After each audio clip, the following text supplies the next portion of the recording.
Big return to office plans out of Wall Street. Citadel saying most employees will be back by June 1. Goldman Sachs, JP Morgan saying look at a mid-June for a return to office. Deutsche Bank saying New York City employees, well, you can work from home till the end of July. But this really all comes as Accenture did a study.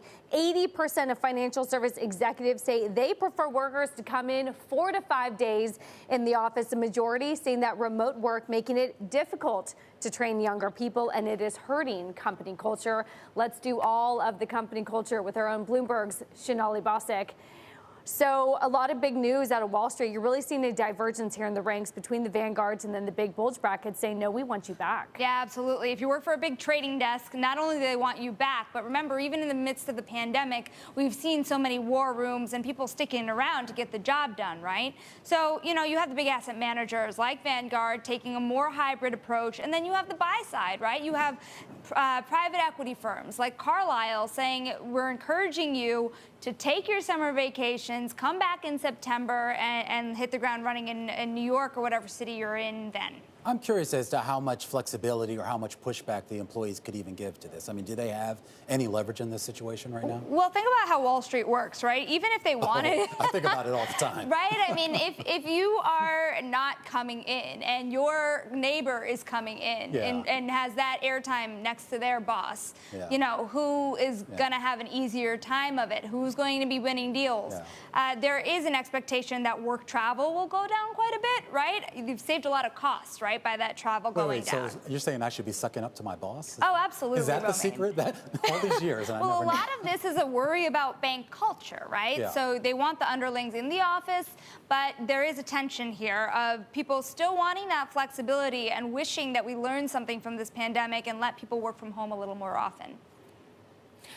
Sonali, I know you and Romaine have been working hard about the focus on diversity in all its ways and guises, particularly when it comes to a build-up of wealth. But in this story, there's a diversity story in it as well. I mean, women in particular being affected by, well, perhaps wanting to come back to work, but certainly not wanting to come back to the office. Can you tell us a little bit more about how that's playing out? Yeah, that's a great question here, because normally when we talk about this return to office plan, we're talking about the senior executives who want to get in, be around their clients, be around their friends.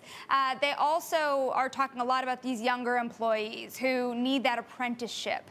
But then there's that middle that you're talking about, the people who have young children, the people that have had a lot of trouble with child's care over this pandemic that are getting very overlooked. And you do see these banks and asset managers hustling to make sure that those people get what they need, particularly women who have been left behind, not just during the pandemic, but during so many years on Wall Street. A majority in that Accenture study saying it's difficult not only to train the younger people, but it's hurting company culture.